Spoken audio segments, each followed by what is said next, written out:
Yang bisa membebaskanmu adalah kebenaran. Begitu sampai pada kebenaran, kebenaran kan kata Quran al-haqqu min rabbika. Kebenaran itu ya Allah.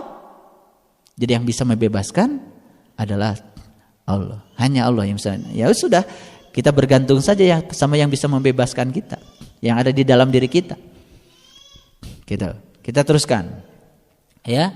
Dia menciptakan langit dan seterusnya, ya, meletakkan gunung-gunung. Ingat itu. Ya. Kan kita sering ngomong hujan turun dari mana? Dari langit. Itu pelajaran SD yang salah. Hujan itu bukan turun dari langit. Hujan itu turun dari awan. Ya. Kalau naik pesawat kan kita tidak kehujanan. Betul enggak? Iya. Kalau hujan turun dari langit naik pesawat, hasilnya pesawat kehujanan dong. Itu pelajaran SD yang harus direvolusi. Dan bisa jadi semua orang ya di seluruh dunia ini mengatakan hujan turun dari langit karena ada ayatnya. Kan di Quran sering mengatakan Allah hujan turun dari langit, hujan dan kami turunkan hujan dari langit. Dikiranya hujan yang itu. Yang diturunkan hujan dari langit bukan hujan yang itu. Hujan ruhani. Hujan pencerahan. Hujan rahmat. Yang bisa menghidupkan benih-benih yang tidak mau hidup jadi hidup. Gitu. Jadi sebetulnya di dalam diri kita ini banyak sekali benih-benih yang terbengkalai. Ada cerita tuh tentang benih yang terbengkalai. Benih itu tidak dihurufkanlah oleh petani. Suatu saat benih itu diterpa oleh angin, masuk ke alam bebas. Begitu masuk ke alam bebas, turun hujan. Dan ternyata tumbuhlah jadi pohon raksasa yang besar. Tapi si benih ini tidak sadar kalau dirinya sudah jadi pohon raksasa yang besar. Begitu ada orang yang berteduh ke situ di bawah pohon, karena pohon itu memang luar biasa. Siapa saja boleh berteduh, nggak pernah milih-milih ya, nggak kayak kita. Rumah kita mungkin tidak sebaik pohon ya, karena rumah kita makan pilih-pilih, betul ya. Yang seakidah dengan kita boleh selamat datang. Yang menyenangkan kita, oh selamat datang, boleh selamat datangnya 2 kali. Yang menyakiti kita, ntar dulu. Gitu kan? Gitu kan? Pohon nggak begitu, ya. Yang menyakiti pohon saja masih boleh berlindung di bawah pohon. Hebat ya pohon. Kalah kita sama pohon. Nah, suatu saat ini cerita yang tadi, ada orang berlindung di bawahnya. Terus dia bilang, terima kasih ya pohon raksasa, di hujan yang besar ini saya bisa berlindung. Apa kamu? Pohon raksasa. Saya ini benih yang terabaikan. Dia masih tetap saja merasa sebagai benih yang terabaikan. Padahal dia sudah jadi pohon raksasa. Ya, gak apa-apa kita jadi benih yang terabaikan. Yang penting jadi pohon raksasa. Nanti di bawah pohon raksasa banyak yang berlindung. Banyak. Walaupun awalnya benih yang terabaikan. Tapi saya bukan cerita itu. Di dalam diri kita banyak benih-benih yang terabaikan. Banyak. Dan sedang menunggu turunnya hujan dari langit. Benih kearifan ada gak di situ? Benih kebijaksanaan. Benih kejujuran. Benih kasih sayang. Benih kesabaran. Benih keluasan. Semua benih itu sudah dititipkan oleh Allah. Sejak pertama kali kita dicipta. Dan aku tiupkan ruhku. Bukankah pada saat peniupan yang pertama itu benih itu sudah disemaikan, lalu terabaikan oleh kita, betul nggak? Jadi perlu hujan dari langit. Inilah hujan dari langit. Kalau hujan yang untuk pohon itu hujan dari awan. Jadi harus direvolusi pelajaran SD. Harus. Semua orang ngomong kalau hujan yang itu pasti dari langit. Salah. Dari awan kok. Betul nggak? Repot itu BPPT kalau mau bikin hujan dari langit. Berarti pesawatnya harus bisa ke langit. Betul. Makanya padahal kan dia cuma nyemprotkan garam ya kepada butiran-butiran kabut yang di bawah. Palingnya sekitar 3 kilo lah di atas permukaan bumi. Ya, kalau pesawat itu kan 11.000 meter, 11 kilometer, sekitar 33.000 kaki di situ pesawat. Nggak kehujanan. Pesawat baru kehujanan kalau mau landing saja atau mau take off. Betul nggak? Karena harus melewati awan. Tapi selebihnya kan tidak. Makanya kalau di Quran ada hujan dari langit, jangan pikirkan hujan itu. Benih yang ditumbuhkan bukan benih itu. Dan ternyata nih kita merasakan, walaupun mungkin kita baru kehujanan sekali-kali nih, belum keterusan kehujanannya, tapi sudah mulai benih itu tumbuh ya. Ya, benih kemurah hatian udah mulai tumbuh kan? Karena kita mulai menyadari ternyata guru-guru kita banyak. Ya, guru kita banyak. Orang yang tidak baik pada diri kita pun guru ternyata bagi kita sekarang ya. Karena itu semua guru-guru kita. Sakit pun guru kita, sehat guru kita. Betul nggak? Makanan yang tidak enak guru kita, makanan yang enak guru kita, semua jadi guru kita. Akhirnya kita berguru setiap saat pada guru-guru kebijaksanaan. Itu. Nah, kita lihat ayat yang ke-11 ya. Maka Allah katakan ya, sesungguhnya orang-orang yang dalam kegelapan itulah orang-orang yang sesat sejauh-jauhnya sesat. Siapa yang kegelapan? Yang tidak pernah kena hujan dari langit. Betul nggak? Coba lihat. Mohon maaf. Ngajinya rajin. Sholat rajin.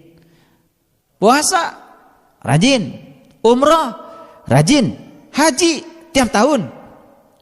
Tapi benih-benihnya, benih kearifan, kebijaksanaan tidak tumbuh-tumbuh. Kenapa? Gak pernah kena hujan. Kenapa? Orang itu gak pernah kena hujan. Salah tinggal. Di kamar terus. Kamar mana? Di jeruji yang dia bangun sendiri. Makanya kekhususkan ada surat Quran, surat kamar-kamar, Al-Hujurat. Betul nggak? Jadi sebetulnya kita sedang tidak terasa bahwa sebenarnya kita sering membangun kamar-kamar sendiri. Ya, kamar untuk kita bersembunyi. Lalu kita tidak kebagian matahari, tidak kebagian hujan. Nah, karena kita sering berlindung di kamar kita. Jerujinya siapa yang menciptakan? Kita sendiri. Baik, kita teruskan. Nah, ayat 12, makanya dan sesungguhnya telah kami berikan hikmah kepada Luqman. Hikmah itu apa? Pelajaran, ya. Apa pelajaran yang diberikan pada Luqman? Ya peristiwa. Semua peristiwa itu pelajaran. Gitu. Apa pelajarannya? Bersyukurlah pada Allah. Dan barang siapa yang bersyukur, maka sesungguhnya bersyukur untuk dirinya sendiri. Dan barang siapa yang tidak bersyukur, sesungguhnya Allah Maha Kaya lagi Maha Terpuji. Dan Luqman berkata kepada anaknya di waktu ia memberi pelajaran kepadanya, "Hai anakku, janganlah kamu mempersekutukan Allah." Saya mau nanya nih, tolong dijawab jujur. Kita sudah jadi Luqman belum?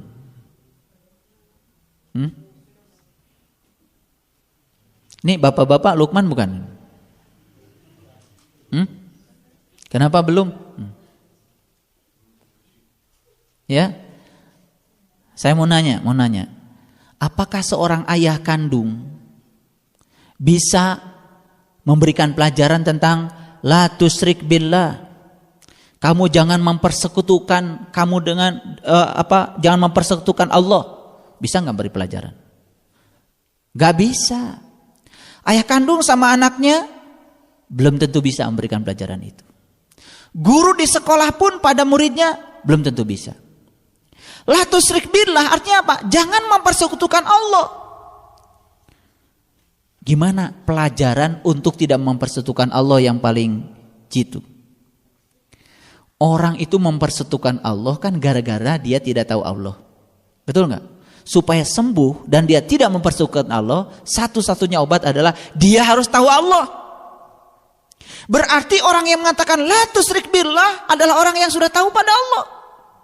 Luqman itu namanya. Jadi Luqman ini lebih bagus kalau diperankan sebagai guru, seorang penunjuk jalan. Kan kepadanya sudah diberi hikmah. Hikmah itu kan miliknya ulul albab, betul nggak? Berarti ulul albab itu kan Luqman. Jadi jangan GR dulu. Jadi ayah, saya sekarang sedang jadi Luqman. tiba-tiba ngasih wejangan, ya bunayya la tusyrik billah, kan gitu. Tetap saja anaknya mempersekutukan Allah. Karena apa? Tidak akan sembuh mempersekutukan Allahnya sepanjang dia tidak dikenalkan kepada Allah. Kan menyekutukan Allah itu gara-gara tidak tahu Allah. Tidak tahu itu kan obatnya cuma satu. Tahu. Ngantuk obatnya apa? Tidur. Ya kan? Ada yang bilang ngantuk tuh obatnya kopi. Salah, tidur. Iya, macam-macam aja ya. Ngerti? Lelah obatnya apa? Bukan ginseng, bukan apa, istirahat. Kita kan cari obat yang aneh-aneh. Betul nggak? Iya. Gampang kok. Lapar obatnya apa? Makan. Betul nggak?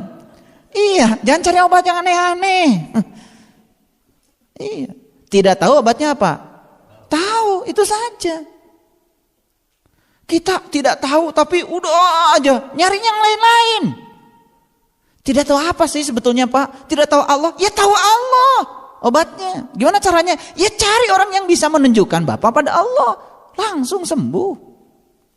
Makanya Luqman kan memberikan pelajaran, la tusyrik billah, ya bunayya, la tusyrik billah. Wahai anak-anakku, anak-anak spiritual ini, bukan anak kandung. Bayangkan, ya. Saya hanya menasihati anak-anak saya, la tusyrik billah. Yang lain kan enggak kebagian. Betul enggak? Iya. Jadi murid itu dari kata uridu. Uridu itu siapa saja orang yang berkehendak tahu. Tahu siapa? Ya tahu Allah. Yang ingin tahu Allah kan namanya murid. Yang tahu Allah namanya guru. Yang tidak tahu diajarkan sama gurunya, kan jadi tahu. Ngerti ya Luqman ya? Ya, sering baca surat Luqman. Sering ya. Kalau ada orang melahirkan gitu kan. Kadang-kadang kita GR sendiri ya, udah jadi Luqman rasanya.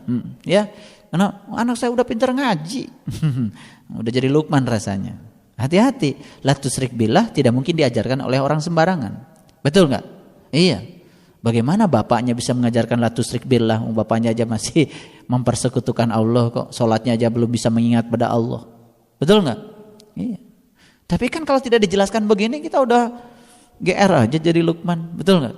Kenapa anaknya dipesantrenkan Pak? Ya bunayya la tusyrik billah. Keren. Keren lah pokoknya. Ya.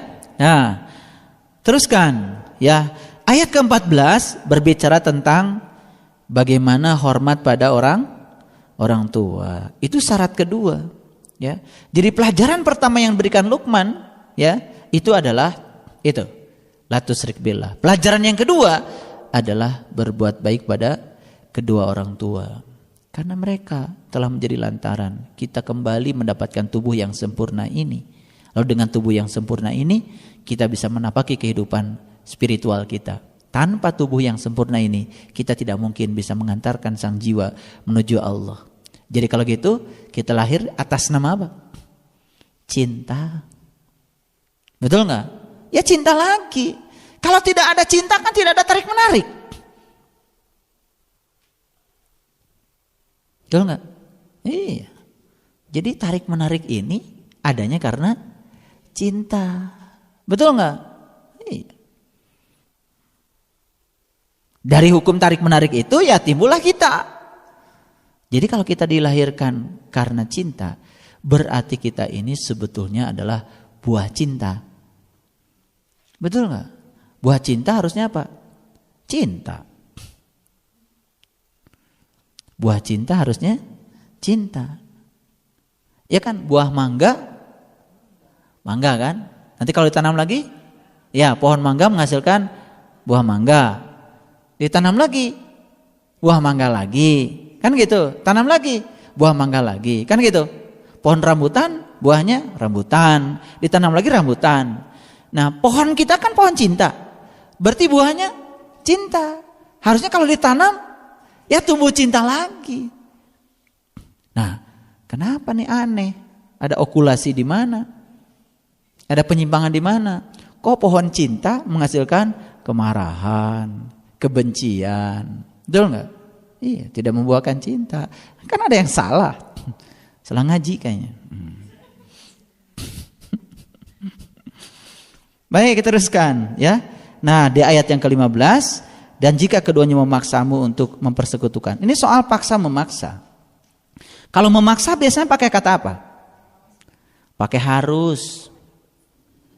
Betul nggak? Iya.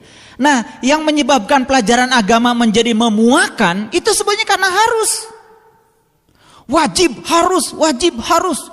Tolabul ilmu tuh wajib. Ini pendekatan pembelajaran yang keliru. Ya. Orang itu datang ke tempat pengajian bukan karena harus dan wajib, karena dia rindu. Karena ada cinta. Betul nggak? Ngaji, dia datang ke pengajian bukan karena cinta, tidak akan membuahkan apa-apa. Harus, wajib. Apalagi bisa kawalat.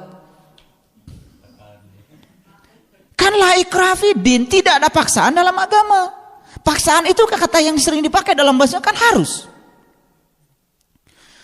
Kamu anak ya, harus taat sama orang tua.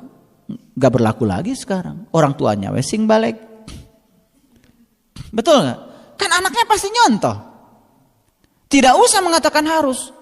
Harus belajar. Itu artinya kalau di rumah itu ada kata harus, pasti ibu bapaknya gak pernah belajar. Ngerti maksud saya? Kalau orang tua mengatakan harus belajar, pasti ibu bapaknya nggak pernah baca buku. Jadi saya di rumah baca buku bukan sekedar memperluas wawasan, tapi ngasih contoh supaya anak-anak supaya baca juga. Karena saya tidak pernah kata harus di rumah. Semua berjalan apa adanya. Sama seperti kita di kampus. Ya. Yang tidak datang absen 80%. Tidak lulus. Gak pernah saya ngasih kuliah begitu. Di awal kuliah saya tampil yang menarik. Pertemuan kedua berikutnya rugi dia kalau gak datang. Iya, jadi saya tidak pernah absen. Ya, kalau mahasiswa mau bikin absen bukti kehadiran karena dibutuhkan oleh administrasi, ya bikin aja sendiri. Mau ngabsen bohong mau apa, gak peduli saya. Karena hukum alam tetap berjalan kok. Betul nggak? Iya, hukum alam tetap berjalan. Kenapa kita repot-repot?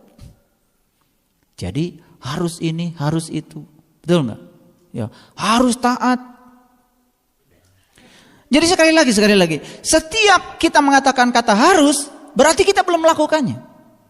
Kita butuh orang lain untuk melakukannya, yang kita tidak melakukannya. Awas ya, semua jamaah saya harus hadir.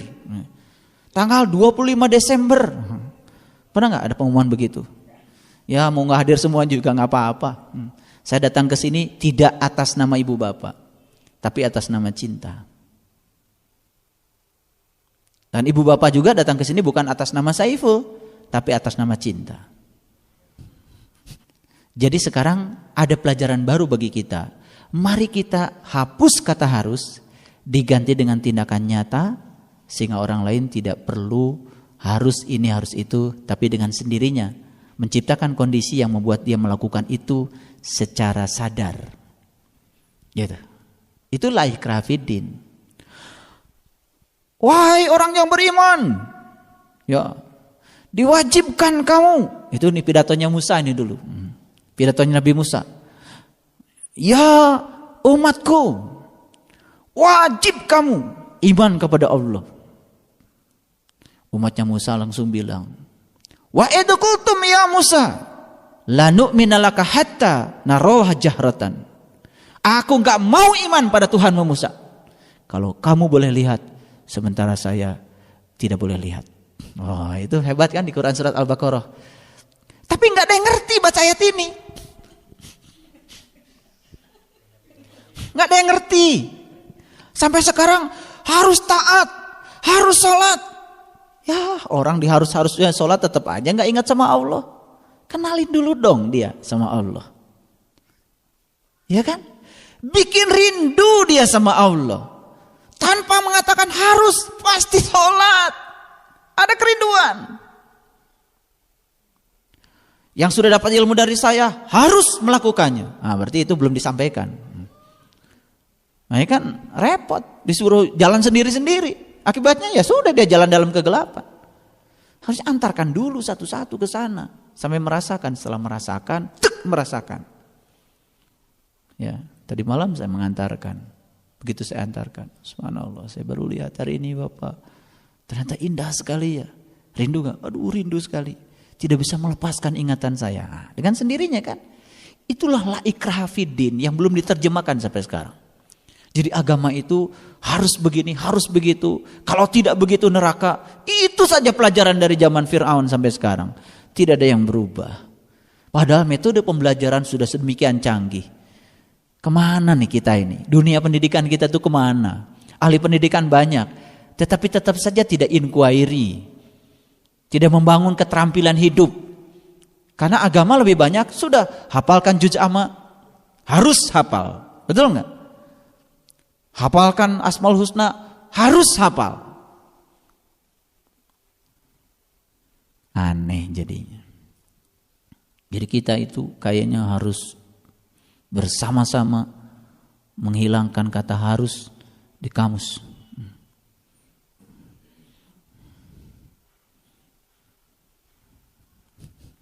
Karena kata itu sudah saatnya tidak dipakai sering-sering. Untuk saat-saat tertentu saja. Kalau darurat. Ya, pernah nggak bilang harus makan ya? Pernah nggak? Iya, harus makan. Sementara makanannya yang dia tidak suka, ya nggak makan dia. Betul nggak? Berarti harus makan diganti dengan apa? Sediakan saja makanan yang menarik bagi dia. Hilang nggak kata harusnya? Hilang, nggak disuruh juga ambil piring. Betul nggak? Harus makan. Cuman ada tarasi masih kena papisah jeung cabena.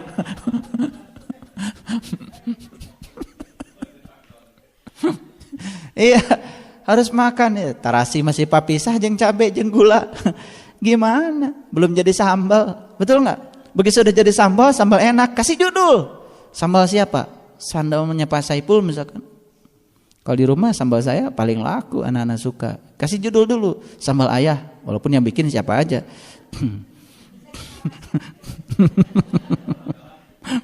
Sambal Garut. Nanti kita bikin sambal itu. Kalau udah saya bikin sambal itu nggak usah pakai harus datang ya, nggak usah. Pokoknya ada sambal Garut, datang pasti. Ini cuma mengubah paradigma supaya kita tidak keseringan menggunakan kata harus. Karena kata harus pasti diucapkan oleh orang yang belum melakukannya. Jadi tidak usah lagi kita bilang harus sholat. Ajarkan saja sholat pada tingkat rasa. Betul nggak? Iya. Dan lain sebagainya. Baik, kita teruskan. Ini kan panjang sampai ayat yang ke-16. Betul? Nah, baru ayat 16 kita berbicara tentang dimensi yang sangat luar biasa tadi. Dimensi kekuatan. Ya, dimensi kekuatan. Jadi Tuhan yang Maha Halus sudah menciptakan semesta ini sedemikian rupa, bekerja menurut hukum-hukumnya. Jadi oleh karena itu, mulai sekarang mari kita pancarkan lewat pikiran dan perasaan kita hal yang positif. Berhenti membicarakan yang kita tidak suka. Karena yang kita tidak suka itu akan hadir lagi. Besoknya hadir lagi. Besoknya hadir lagi. Tetapi kita selalu menyalahkan pihak lain.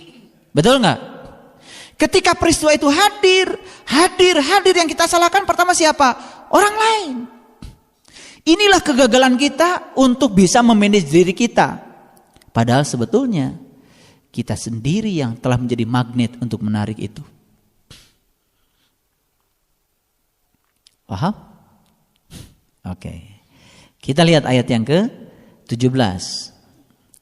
Hai anakku, dirikanlah sholat. Dan suruhlah mengerjakan yang baik dan cegahlah dari perbuatan yang mungkar. Mohon maaf. Terjemahan ini bukan begitu harusnya.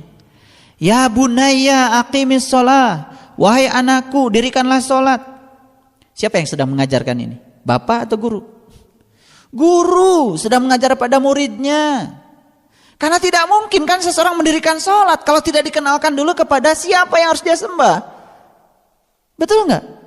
Makanya ya bunayya aqimis shalah bukan bapak kandung pada anak kandung, tetapi guru sedang berbicara kepada murid. Selanjutnya apa? Wa'mur bil ma'ruf. Hendaklah kamu bermakrifat. Itu. Hendaklah kamu mengenal. Kan kata dasarnya arafah. Betul nggak? Tapi ma'ruf sering diterjemahkan kebajikan. Betul nggak? Padahal kata dasarnya arafah. Arafah itu kan mengenal. Hendaklah kamu mengenal. Kan gitu. Siapa yang sedang berbicara?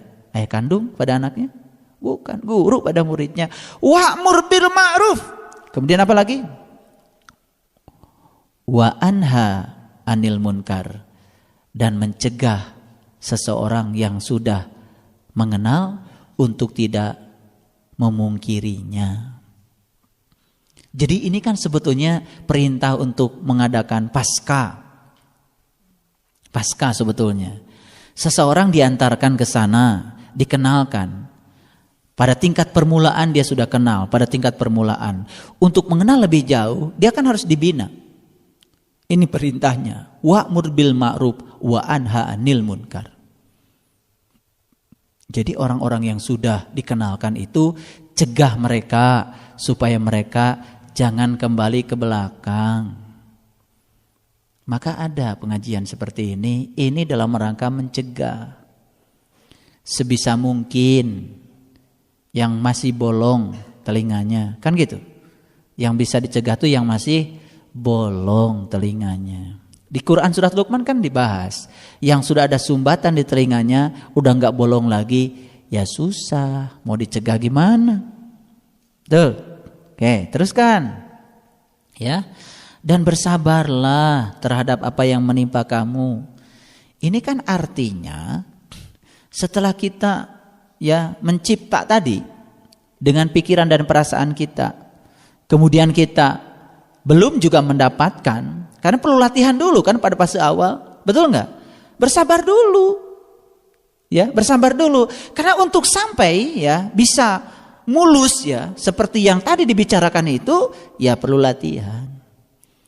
Biasanya yang paling berbahaya adalah kita berhenti melakukan sesuatu padahal sebetulnya keberhasilan sudah di depan mata.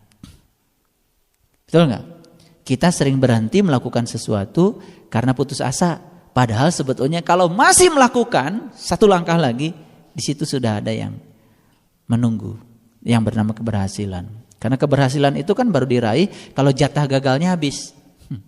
Jadi jatah gagalnya harus habis dulu, baru berhasil. Ya. Dan janganlah kamu memalingkan mukamu dari manusia. Awas. Ya. Memalingkan muka dari manusia. Ya. Terus, dan janganlah kamu berjalan di muka bumi dengan angkuh. Sesungguhnya Allah tidak menyukai orang-orang yang sombong lagi membanggakan diri. Itu syarat berikutnya. Ini kan semacam modul perjalanan spiritual itu seperti itu. Karena pasti ada fase-fase seperti itu, ya kan? Fase yang paling berbahaya manakala kita tidak menyukai orang yang tidak menyukai kita. Itu adalah fase yang berbahaya kalau tidak dilewati, kalau tidak sabar, ya itu akan menjerumuskan kita kembali ke belakang. Gitu. Ya, karena itu kan ujiannya, ya. Makanya kan Nabi Musa juga di sparring partner kan dengan Firaun ya. Betul enggak? Iya, yang sangat berbeda kan sifatnya. Tetapi Musa kan tetap sabar menghadapi Firaun. Lalu menjadilah Musa yang sebenarnya. Oke. Dan sederhanakanlah kamu dalam berjalan dan lunakkanlah suaramu, sesungguhnya seburuk-buruk suara ialah suara keledai. Nah, sekarang saya mau kasih resume dulu. Ya. Jadi kekuatan tadi itu adanya di mana? Di pikiran dan perasaan. Pikiran dan perasaan itu adalah kekuatan. Ya, kekuatan. Dan itu yang bisa mencipta. Gitu. Nah, semua itu tercipta karena cinta. Yang positif ya, cinta.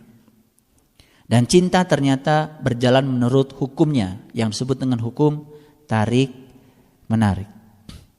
Semua terjelma karena ada cinta. Oke, saya ingin kasih resume. Yang pertama, cinta itu tidaklah lemah.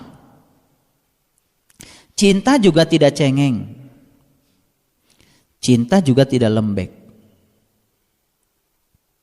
Betul nggak? Betul ya? Kalau sudah ada cinta, lewat kuburan juga nggak masalah. Betul nggak?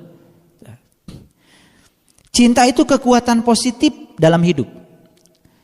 Jadi cinta itu kekuatan positif. Jadi yang menginspirasi pikiran dan perasaan untuk selalu positif itu adalah cinta. Karena cinta itu adalah kekuatan yang positif dalam hidup. Cinta itu sumber segala yang positif dan sumber segala hal yang menyenangkan. Jadi mulai sekarang dengan cinta kita akan belajar untuk membicarakan hal yang menyenangkan. Ya, kalau tadi habis naik angkot misalkan, aduh di angkotnya Pak Jejel, tos tong didongengkeun. Ya, besoknya pasti akan dapat angkot yang Pak Jejel lagi. Betul nggak? Ya, tapi itu kan tidak kita sadari. Biasanya kalau kita cerita itu malah sangat senang ketika kita membicarakan apa yang kita tidak suka. Betul nggak? Jadi sekarang mulai membicarakan yang kita suka. Alhamdulillah, tadi saya dapat makanan yang luar biasa. Besok dapat makanan yang luar biasa lagi besoknya. Ya, gitu. Jadi sekali lagi kalau di masa lalu ada hal yang kita tidak suka, berhenti membicarakannya. Karena yang kita tidak suka di masa lalu akan berulang-ulang kita tuai di kehidupan yang akan datang. Tapi kita tidak pernah sadar bahwa sebenarnya kita yang mengundangnya. Maka hari ini diapakan? Dihentikan. Apapun yang kita inginkan untuk menjadi, untuk dilakukan, dan untuk dimiliki, itu berasal dari cinta. Kekuatan positif cinta dapat menciptakan apapun yang menyenangkan, memperbanyak hal-hal yang menyenangkan, dan mengubah apapun yang negatif di dalam kehidupan kita. Jadi kekuatan cinta bisa mengubah semua yang negatif menjadi positif. Oke. Setiap hari, setiap saat kita memilih apakah akan mencintai dan memanfaatkan kekuatan positif atau tidak. Jadi itu tinggal pilihan kita. Mau memanfaatkan kekuatan positif cinta atau tidak. Itu pilihan kita. Hukum tarik menarik adalah hukum cinta. Dan hukum inilah yang berlaku dalam kehidupan kita. Jadi kehidupan kita didasarkan atas hukum tarik menarik. Jadi semua yang terjadi dalam kehidupan kita, siapa yang menariknya? Kita. Tapi dengan cinta kita akan menarik yang positif saja. Oke? Apapun yang kita berikan ke dalam hidup ini adalah yang akan kita terima kembali dalam hidup. Oke? Berikanlah hal-hal yang positif, kita akan menerima yang positif. Berikanlah hal-hal yang negatif, kita akan kembali menerima yang negatif. Sekarang mari kita sadari semua yang negatif yang kita terima hari ini dan di kehidupan kita yang telah lewat, siapa yang menariknya? Dengan cara apa kita menariknya? Dengan cara memberikan yang negatif. Dari mana diberikan? Dipancarkan lewat pikiran dan perasaan kita. Jadi sebenarnya ketika kita sedang memikirkan sesuatu yang negatif, sebenarnya kita sedang memberikan kepada semesta yang negatif. Maka semesta akan memberikan yang negatif pula. Paham? Oke. Kehidupan tidak terjadi begitu saja pada kita. Kita menerima segala hal dalam hidup Ya, dalam hidup kita berdasarkan apa yang kita berikan. Berarti kita tidak akan pernah menerima selama kita tidak memberikannya. Lewat mana memberikannya? Yang pertama, memberikannya lewat pikiran dan perasaan. Pancarkan dari pikiran dan perasaan kita hal-hal yang positif. Oke.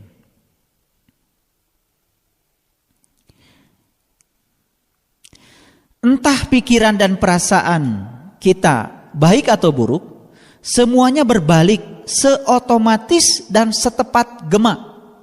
Tahu gema? Ini. Kalau saya mengatakan, halo.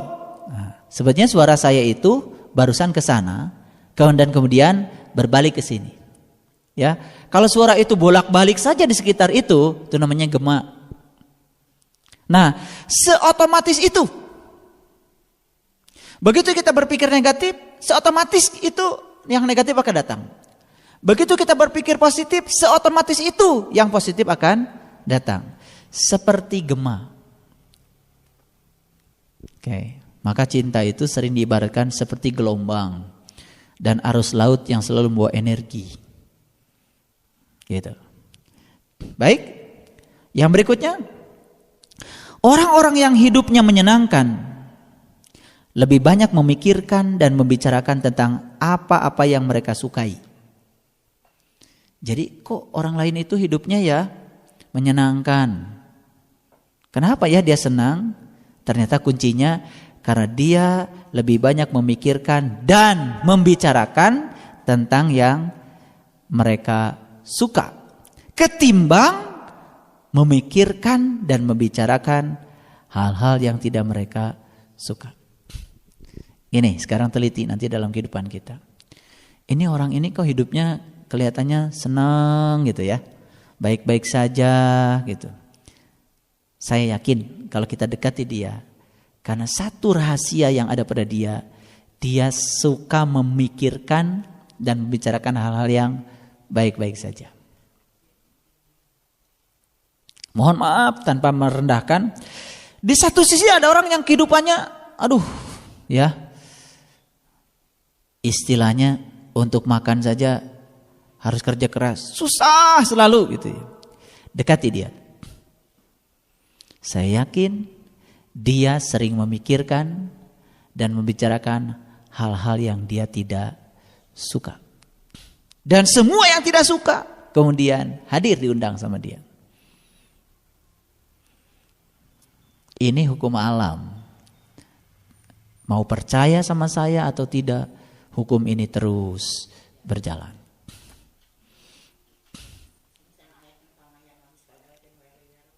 Ya, itu formalnya begitu. Setuju sampai sini? Teruskan.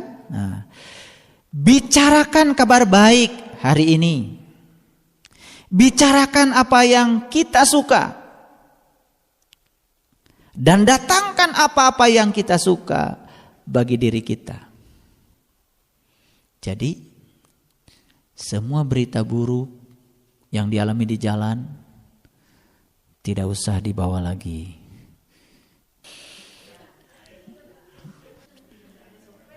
Ya, hal yang sederhana saja, hal sederhana ketika kita berpikir dapat tempat parkir yang nyaman, praktek sederhana dan selalu dapat.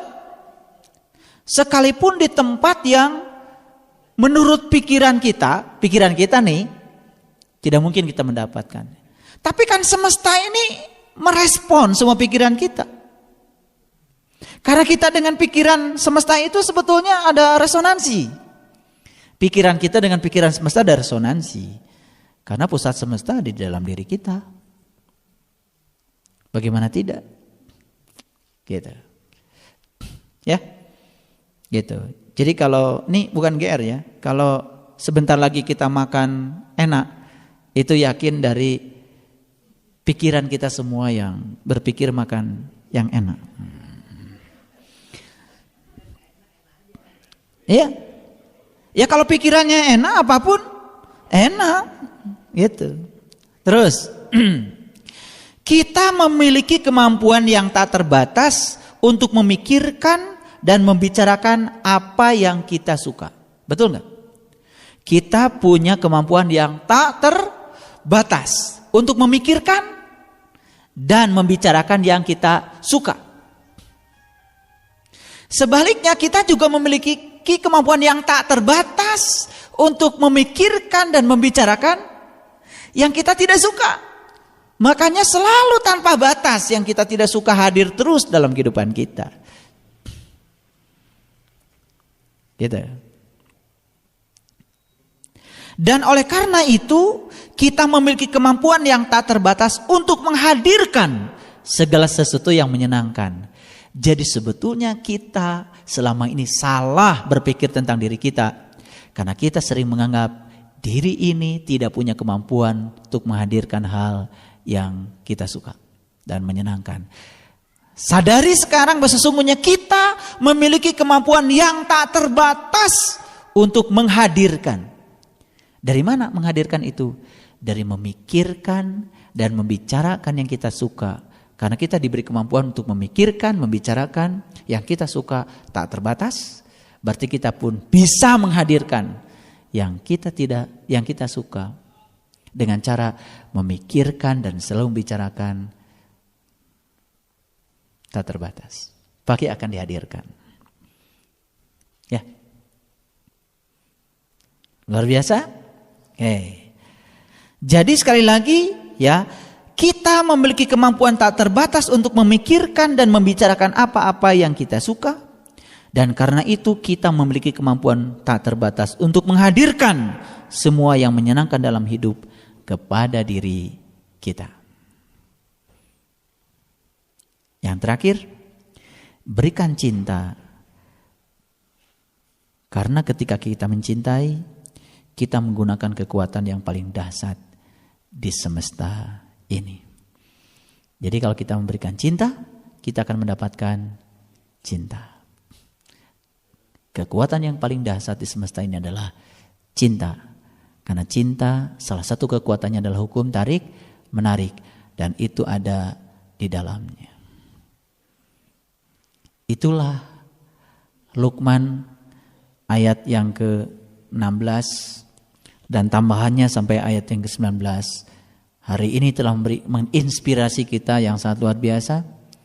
Ternyata kita sadar sekarang bahwa sebetulnya ada dunia lain yang kita nggak kenal. Dunia pikiran dan perasaan yang punya kekuatan yang tak terbatas. Shadaqallahul adzim, barakallahu li wa lakum. Assalamualaikum warahmatullahi wabarakatuh.